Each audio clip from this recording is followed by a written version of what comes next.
What is up, people? Today is January 13th, 2026, and today was CPI news data. As you all know, CPI news data is super high impact news for the markets. Today, we full ported some accounts using the buy stop, sell stop method. Got a bunch of accounts passed, entire Discord 8. I full ported a live account and it worked. That was an awesome way to start the morning. But on top of that, we also got a few trades, which were pretty banger setups today.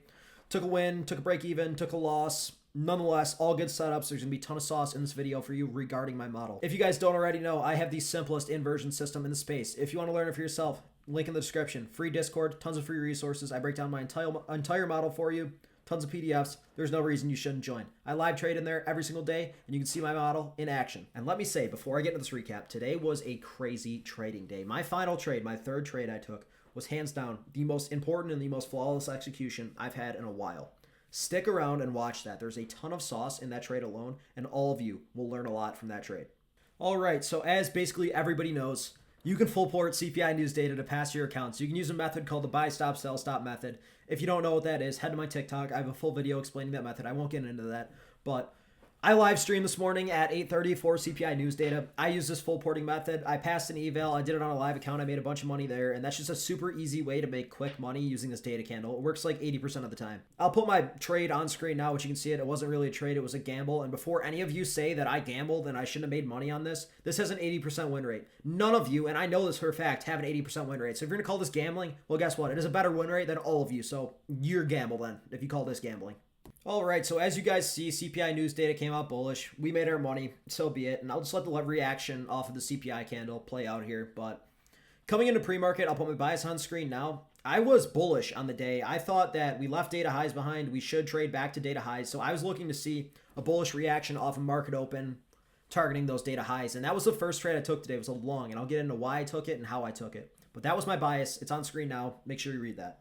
Okay, so this is what the chart was looking like pre-market, and I didn't have many high time frame analysis drawings on my screen because we had CPI news data, so we were in this big CPI leg. I was taking all my trades based off of this leg. So we had data lows and highs above, which I'll mark, and I'll put these in red. All right, so those are my two data draws that I wanted to see. One or the other get hit, but as you know, I was leaning bullish coming into the morning, and I noticed in pre-market we had traded into and held this 5-minute fair value gap. So I was looking to see us get a trade out of this gap towards data highs, which I thought was going to happen. Now, I didn't want to see data lows get taken right away, which some people said they wanted to see data lows get taken before data highs. I wanted to long out of this 5-minute gap. I thought this was going to be low of day. I wasn't willing to take any shorts. Didn't think that was necessary. Saw we were respecting this gap. And what I noticed is at 9:29 before market open, we had made two stacked up 1-minute fair value gaps to the upside. So I knew these were holding us down before getting to data highs. Look to the left. There's nothing else that's going to stop us from going to data highs besides these two gaps. This is what I was looking for an inversion off of to take data highs to.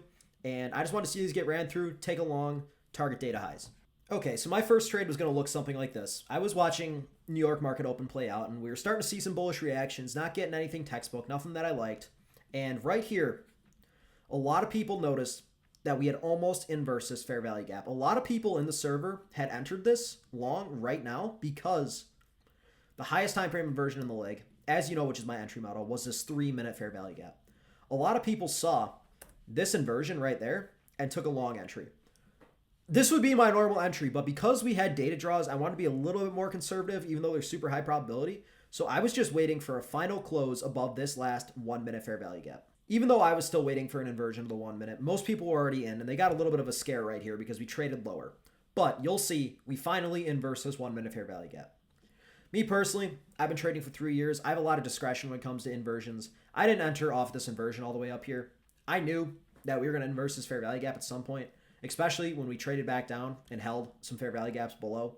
I knew we were going to trade back up. I got my entry like somewhere around here in this area. It wasn't on the close. I entered a little bit early because we had a lot of momentum. I have enough discretion to do that. You guys should never do that, but I got away with it. On top of getting an okay fill, I knew I could set my stop loss tight. I was going to set it at the bottom of this low because we had made a break of structure off of these lows down here. So we broke structure to the upside, forming an order block. So I knew that I didn't have to have my stop all the way down here at the swing lows. There's no reason we trade back to those lows if the trade's going to hit. We shouldn't even trade back through this order block. So this is where I had my stop loss, and I had my take profit set at data highs. The only other tiny gap in this leg was this unfilled 1-minute gap. So I was using this unfilled gap as my break-even point. Normally I would use an internal high like this or like this, but it just was too close to my entry that I wanted to see a little bit more of a push because I knew this was a super strong draw, so I was waiting to go break even until we hit this unfilled 1 minute gap to the left. And we did get that around the time where I entered the trade. And this was an A++ setup. I had nothing wrong with this. It hits 9 out of 10 times I take this trade, this hits. But unfortunately, you'll see, I went break even. We start making a move to the upside. We trade so close to data highs, but we reverse. We rejected data highs literally 10 ticks away from the draw. It was so upsetting. Unfortunately, I got break even on this trade. It wasn't anything wrong with the setup. This will hit 9 out of 10 times. People saying, oh, we shouldn't hit data highs, or oh, I shorted that leg. They're unprofitable and they will lose 9 out of 10 times. I can guarantee you this trade hits 9 out of 10 times. It just was unfortunate that we left data highs behind at this point in time. Now, considering everyone and their mother was in this long, the whole world wanted long to data highs. Some people got break even on this and didn't take partial take profits. I didn't take a partial on most of my accounts, so I did also get break even. But most people at this point got dumb tight that they were stopped break even on this long, and they ended up full porting their accounts and blowing them throughout the session. But I didn't do that. I took a couple more trades. There's 2 more trades that I liked and I saw that I took throughout the session, but I'll get into those now. Moral of the story, if something like this happens to you, preserve your capital. There will be more setups. Don't rage and blow your accounts. All right, so after I had a bed sheet put over my head and I got break even on this long, I was tight, but I took a moment to collect myself. I fired a pouch, sipped my coffee, and asked myself, what could we possibly get a trade off of? Well, I saw 2 possible scenarios.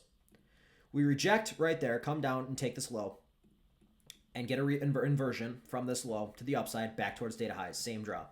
We could come down for data lows and get an inversion to the upside and come for data highs. I was looking for either of these 2 draws to get hit and then get an inversion to the upside so I can take my trade. I'll let price play out, but you'll see kind of had some funky price action going on after we rejected those highs.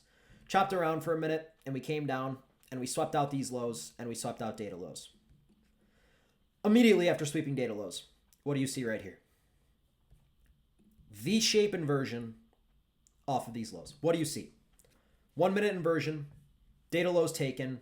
I want to take this. On top of having data lows taken, if I pop over to ES, you will see we had ran all of this trend line on ES. We even came down and almost swept out this low. We swept this low. And if I go back over to NQ, we didn't run any of that. We had just taken data lows. So what we had was a high time frame SMT at these lows. This is an added confluence to my trade that this is going to be a strong area of rejection. So we have an SMT. We have the highest time frame gap being a 1 minute inversion. We get the inversion. We took data lows. We have data highs as a draw. We have no unfilled gaps above that are going to stop us from hitting this draw. I see an opportunity to get great RR and an early entry towards data highs off of that inversion. This is where I took my second trade, which was a long. Now keep in mind, I was break even on the day. Now, this setup looks money. Everyone probably thought John's going to print here. John is a psychopath and he knows data highs are going to get taken, so he's going to violently keep trading until data highs get taken. Well, guess what? I did, and I entered right here. And you will see, unfortunately, within 4 candles or 5 candles, my stop loss was smashed. Now, at this point, I lose all my aura. The entire server thinks I'm a fraud and I have no idea what I'm doing. I'm live in front of like 40 people and everyone just watched me do this loss on top of getting break even. No one trusts me anymore, but I, a deranged schizophrenic, was rocking back and forth in my chair, chanting violently that data highs are going to get taken. I will get a trade to data highs. Well, guess what? The rest of New York session, for the most part, played out and I didn't get a trade. Now, I was sitting here. I was mad, but I don't get emotional. I don't revenge trade. I don't do any of that. So I sat here patiently like a good boy, ended stream, locked myself in the dungeon and said, I know data highs are going to get taken. I'm finding an entry, so what do I do? Now, as I was sitting here rocking back and forth in my chair, chanting that data highs are going to get hit, I was looking for another possible entry. We had traded lower. We traded into a massive 5-minute imbalance. On top of that, we swept out a low inside of this 5-minute imbalance. Lows inside of gaps, as you know I preach, are one of the strongest draws on liquidity. It's 2 stacked up confluences on top of each other. On top of sweeping this low inside the gap, we didn't have any good inversions in this leg. I was just waiting for an entry to perform in front of me, and I was wanting to take that entry. But when we formed this 1 minute gap, and this was the only gap in the leg, we also swept out this low. NQ swept out that internal low, but if I go to ES, ES had not. We had an SMT at the internal low on top of sweeping a 5-minute low inside of a 5-minute fair value gap and forming a 1 minute fair value gap. This was precisely what I needed to enter the trade. And no, I wasn't leaving my take profit all the way at data highs. I knew we would at least rebalance first, so I popped over to the 15-minute time frame. And I noticed we had this massive 15-minute unfilled fair value gap. On top of that 15-minute imbalance, we also had this unfilled 5-minute premium fair value gap. Now, on top of having these two imbalances, I knew we were extremely overextended to the downside. We were far below EQ of the leg. We are going to want to see us trade higher towards equilibrium, which was just conveniently above this 15-minute fair value gap. That was what I wanted to see get traded towards for this trade. That was my confluence for the draw. Now, a lot of you might be wondering, John, PB Trading told me that I have to take the highest time frame inversion of the leg. There's a 5-minute. Well, guess what? That's correct.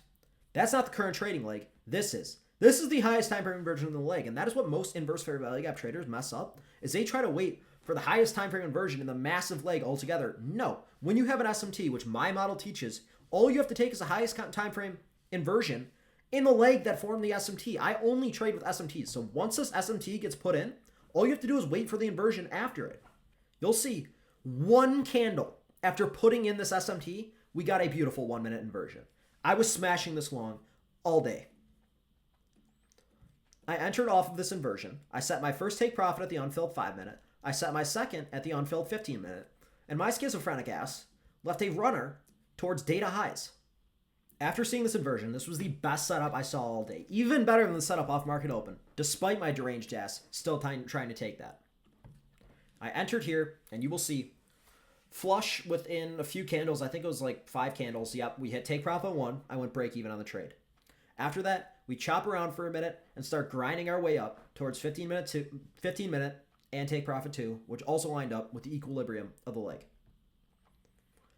After like 15 minutes of doom and despair, we smash take profit 2.